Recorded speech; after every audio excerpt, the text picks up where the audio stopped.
All right, for part 3 in my buckler comparison series, Mike has gone plastic. Is that a bad thing?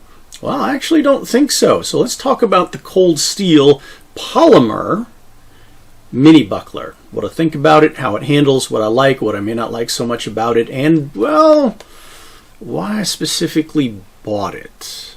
So let's get into it.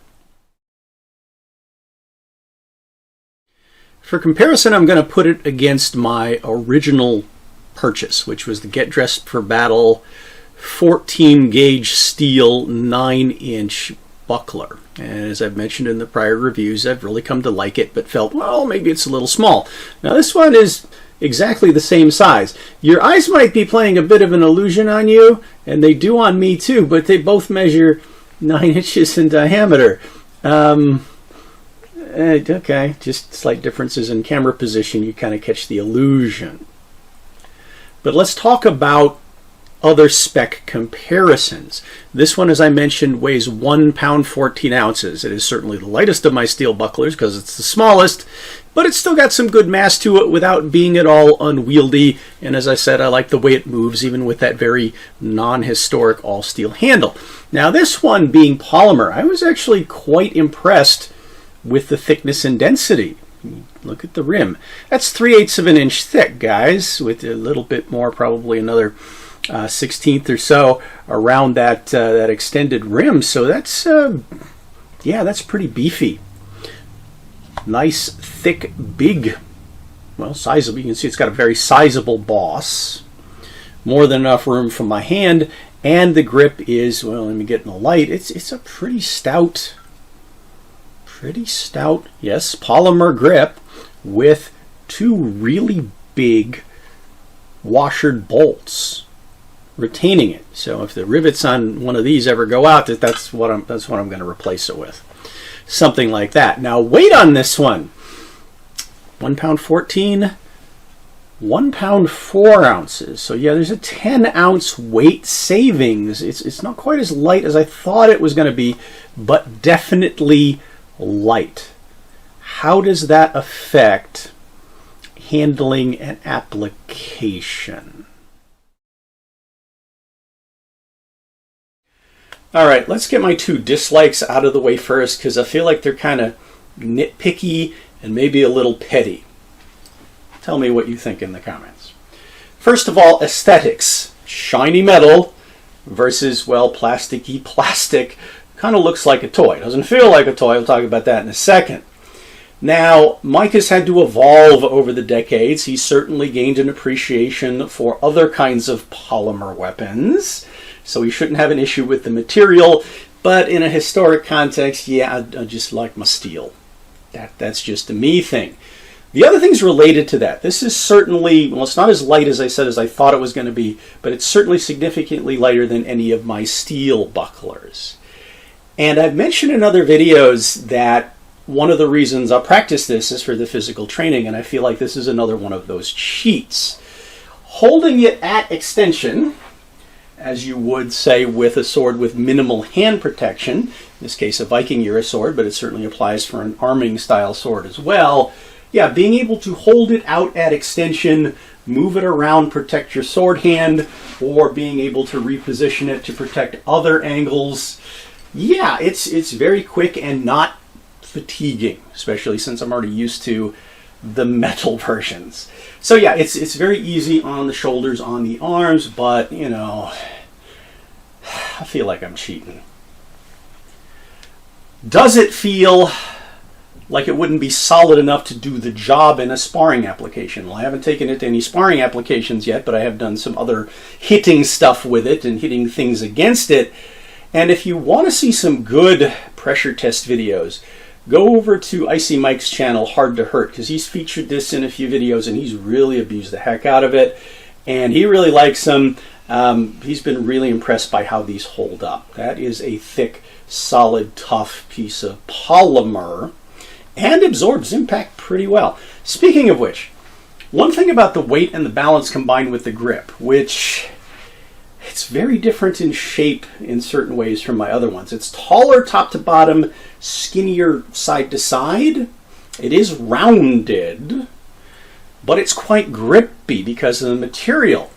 However, between the grip and the weight, I don't feel that super positive flip. It takes me just a little bit more effort to get it to rotate around a sword, change position. But once it's in position, my hand can hold it very stably. And like I said, yeah, really good at taking impact. How is it in the bind? Let's go back to the test I did with the steel bucklers in my previous videos. Yeah, obviously something like this is going to let a sharp thing bite into it, not only on the tip, but yeah, somewhat on the edge as well. And that rim is just prominent enough to potentially catch a tip. Okay, that works. Application with arming sword, Viking era sword, I think, yeah, very good. If I move up in time to something with more hand protection, like a side sword, yeah, it does that job as well. Again, I might feel like it's a little small. I might have to pick up its bigger brother, but works. What other ideas have I had for the thing? I got a lot of recommendations for this way back from when I did my original Get Dressed for Battle buckler review. And I've certainly seen a lot of positive reviews on this product.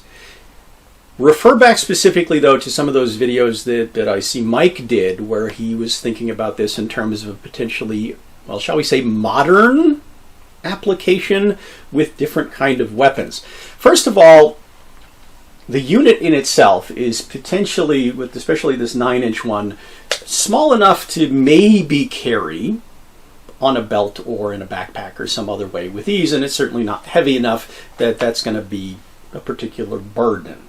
It's also because it's not shiny, it's not maybe not going to get so much attention, looks so weapon-ish, I don't know. It's been a long time since people have routinely carried bucklers around in public. Maybe that'll become a thing again, I don't know, who knows. But can you hit with this thing as well as protect yourself with this thing? Well, yeah, if you lock it out forward, you could certainly punch forward with a great deal of power and clip people top and bottom as if you were stabbing with something. And that's a pretty solid impact. I certainly want to be hit with one. Now, what about punching with the edge? Well, I found that the handle alignment, if you can kind of see that, if I pull the buckler away without moving my wrist, in order to get alignment for a punch, yeah, look where my wrist is. But what I found out is if I roll it this way, which seems weird, well, my wrist is in a great alignment. And yeah, I can actually hit like this pretty solidly. So if I've rotated the buckler this way, yeah, I could potentially punch with it. So it could be close range impact weapon. Now, it could also protect you from an opponent striking with either a blunt object or a bladed instrument, whether that be something like a machete or a knife or something like that, which made me think, okay, as I've been exploring different kinds of shields, especially small ones, I was thinking for an application for something like this in a modern sense, well, what about pairing it with a knife? Would that be a good combination where you could use this to protect one of your greatest vulnerabilities in the use of a martial knife, which is the fact that it has pretty much no hand protection and you have to get it pretty close to your opponent because it doesn't have much reach. You have to be able to enter without losing your hand and arm, right? So being able to use this to protect a knife and also kind of hide its movements a little bit, yeah, I'm thinking that could have a high degree of potential in martial application.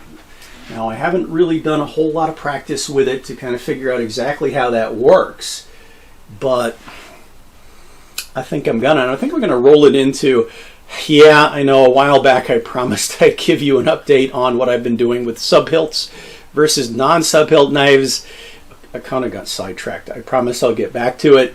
But yeah, I'm thinking thoughts. Speaking of thoughts, let's get our conversation going in the comments. What do you think of something like this and its potential? Or have you seen anybody else put it to good use? I've certainly seen a lot of traditional HEMA practitioners use it for sparring, so we know it's good for that. And as I mentioned, I see Mike's various, applications that he's put it to, practical or otherwise. It's getting a lot of attention. So let's get our conversation going. I'm certainly happy to answer any questions you might have, or if you have something like this or something else you might recommend, let me know.